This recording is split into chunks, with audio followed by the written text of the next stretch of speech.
అంతా తిరిగితే తప్ప నుంచి రాని పరిస్థితి అని చెప్పి ఏకంగా మెసేజ్ పంపిస్తూ ఉన్నారు.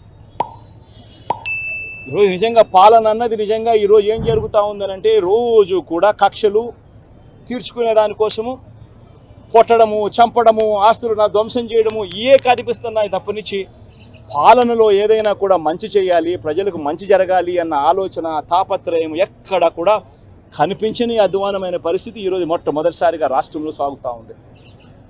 నేను ఇవాళ ఇప్పటికైనా ఒకటే మాట చెప్తా ఉన్నా, చంద్రబాబు నాయుడుకి ఇదే మాట చెప్తా ఉన్నా. కాంపన్సేషన్ అన్నది ఎంపతితో ఇవ్వాలి, సానుభూతితో ఇవ్వాలి, ఇవ్వాల్సిన సమయంలో ఇవ్వాలి. ఇంతమంది హాస్పిటల్లో ఉన్నారు, వాళ్ళందరికీ ఏ ఒక్కరికి కూడా ఈ హాస్పిటల్లో ఉన్న వాళ్ళకి ఏ ఒక్కరికి కూడా ఇంతవరకు డబ్బులు ముట్టల. వాళ్ళందరికీ కూడా మనం ఇస్తామని చెప్పిన డబ్బులు వెంటనే ఇప్పించే కార్యక్రమం చేయండి. ఆ ప్రోటోకాల్ ఏదైతే ఉందో ఫ్యాక్టరీ సెక్యూరిటీస్కి సంబంధించి, ఫ్యాక్టరీ సెక్యూరిటీ, పొల్యూషన్ కంట్రోల్కి సంబంధించి ఏదైతే ప్రోటోకాల్ ఎగ్జిస్టెన్స్లో ఉందో ఆ ప్రోటోకాల్ను కనీసం ఇప్పటి నుంచి అన్నా కనీసం మానిటర్ చేసే దిశగా అడుగులు వేయండి. ఇటువంటి మళ్ళీ పునరావృతం కాకుండా చేసే కార్యక్రమాలు చేయండి. ఆ ఫ్యాక్టరీకి సంబంధించి ఏం జరిగిందో లోతైన ఎంక్వైరీ చేయండి. అడిగినప్పుడు నేను ఇక్కడ బాధితులను పరామర్శించినప్పుడు, బాధితులను అడుగుతా ఉన్నప్పుడు నేను అడిగా, ఆ ఫ్యాక్టరీకి సంబంధించిన విషయాలకు సంబంధించి కూడా తెలుసుకునే ప్రయత్నం చేశా. ఫ్యాక్టరీలో ఏం జరుగుతూ ఉంది, ఫ్యాక్టరీలో SOPs బాగానే పాటించే వాళ్ళ, ఫ్యాక్టరీలో పొల్యూషన్ కంట్రోల్ అనేది స్టాండర్డ్ మెయింటెనెన్స్ చేసే వాళ్ళ అని కూడా అడిగా. అవన్నీ కూడా బాగానే జరిగేటివే అన్న, బాగానే జరిగేటివే, కానీ ఇది ఎందుకు జరిగిందో తెలియదన్నా అని చెప్పి చెప్తా ఉంటాను. నేను ఫ్యాక్టరీలకు సంబంధించి వాళ్ళని ఏదో యాజమాన్యానికి సంబంధించి ఎవరన్నా కానీ ఆ యాజమాన్యం వాళ్ళు ఏదో తప్పులు పట్టాలని ఇంకోటి పట్టాలని నేనేం చెప్పడం నా. బట్ లోతైన ఎంక్వైరీ అయితే జరగాలి, ఎందుకు తప్పు జరిగిందో తెలుసుకోవాలి, తెలుసుకొని ఇటువంటి మళ్ళీ పునరావృతం కాకుండా అటువంటివన్నీ కూడా చెక్స్ పెట్టి దాన్ని బ్లాక్ చేయాలి. ప్లస్ ప్రోటోకాల్ ఏదైతే ఎగ్జిస్టెన్స్లో ఉందో దాన్ని ఇంప్లిమెంట్ చేసే కార్యక్రమం జరగాలి. అప్పుడు మిగిలిన ఫ్యాక్టరీలలో కూడా ఆటోమేటిక్లీ ఎప్పుడైతే చెక్స్ అనేటివి ఎప్పుడైతే రెగ్యులర్గా పీరియాడికల్గా జరగడం మొదలు పెడతాయో అప్పుడు న్యాచురల్గా సేఫ్టీ పారామీటర్స్ పెంచడం జరుగుతుంది. సేఫ్టీ పారామీటర్స్ ఎప్పుడైతే పెరుగుతాయో అప్పుడు ఇటువంటి ఘటనలు జరగకుండా పోతాయి. ఇవన్నీ ఖచ్చితంగా చేయాలి. ఇవన్నీ ఖచ్చితంగా చేయకపోతే మాత్రం మేము కూడా ఖచ్చితంగా మరో 2 వారాలు, మరో 3 వారాలు టైం ఇస్తాం. మరో 3 వారాల తర్వాత కూడా ప్రతి ఒక్కరికి కూడా హాస్పిటల్లో ఉన్న వీళ్ళందరికీ కూడా, చనిపోయిన వాళ్ళందరికీ కూడా కాంపన్సేషన్ విషయంలో చంద్రబాబు నాయుడు దగ్గర నుంచి స్పందన రాకపోతే మాత్రం ఖచ్చితంగా వైఎస్ఆర్ కాంగ్రెస్ పార్టీ బాధితుల తరఫున ధర్నాకైనా కూర్చుంటుంది. అవసరమైతే జగన్మోహన్ రెడ్డి స్వయంగా వచ్చి కూడా ధర్నాలో పార్టిసిపేట్ చేస్తారని కూడా ఈ సందర్భంగా ఖచ్చితంగా ఈ ప్రభుత్వాన్ని హెచ్చరిస్తూ తెలియజేస్తాం.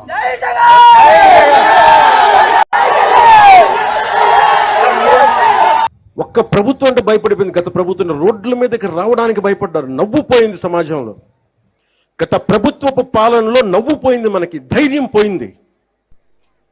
ఆ ధైర్యం మీరిచ్చారు సమాజాన్ని. గుర్తుపెట్టుకున్న యువశక్తి మహిళలు వచ్చారు రోడ్ల మీదకి. నాయకులకి చావు చచ్చిపోయిందని వచ్చారు మహిళా శక్తి బయటికి. దానికి నిదర్శనమే మన సంయుక్త గారు. ఉంటే ఉంటాం, పోతే పోతాం, గెలిస్తే గెలుస్తాం, పోతే పోతాం, కానీ నేను ఒక స్టేట్మెంట్ ఇస్తానని వచ్చారు ఆవిడ. అంటే మహిళలు తెగిస్తే కడ్గతిక్కిన కథ ఉంటుంది కదా. యుద్ధం నుంచి పారిపోతే భార్య తల్లి ఇద్దరు కూర్చోబెట్టి యుద్ధం నుంచి పారిపోయి ఇచ్చావు కదా అని చెప్పి పసుపు గాజులు పెడతారు, నువ్వు కూడా ఇట్లా కూర్చోవని చెప్పి.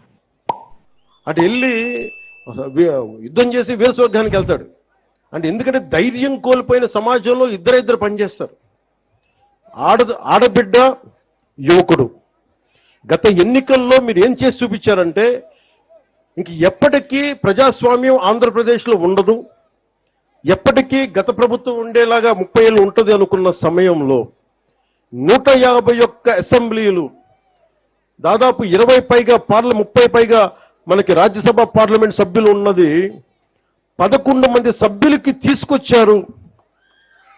4 ఎంపీలకి పట్టుకొచ్చారంటే ఇది మీ సంకల్ప బలం. మాలాంటి వాళ్ళు పోరాటం చేస్తుండొచ్చు, చంద్రబాబు గారు లాంటి అనుభవజ్ఞులు రోడ్ల మీదకి వచ్చి పోరాటాలు చేస్తుండొచ్చు, కానీ మా లాంటి వాళ్ళందరికీ కూడా మీరు వెనక రాకపోతే, యువత మహిళా శక్తి లోపల ఉండి ఇది మారాలని మీరు అనుకోకపోతే ఇంత అపూర్వమైన 164 అసెంబ్లీలు మేము గెలిచే వాళ్ళం కాదు. మీరు అనుకోకపోతే, మీరు అలా అనుకోబట్టే ఈ రోజున మేము 981 కోట్లు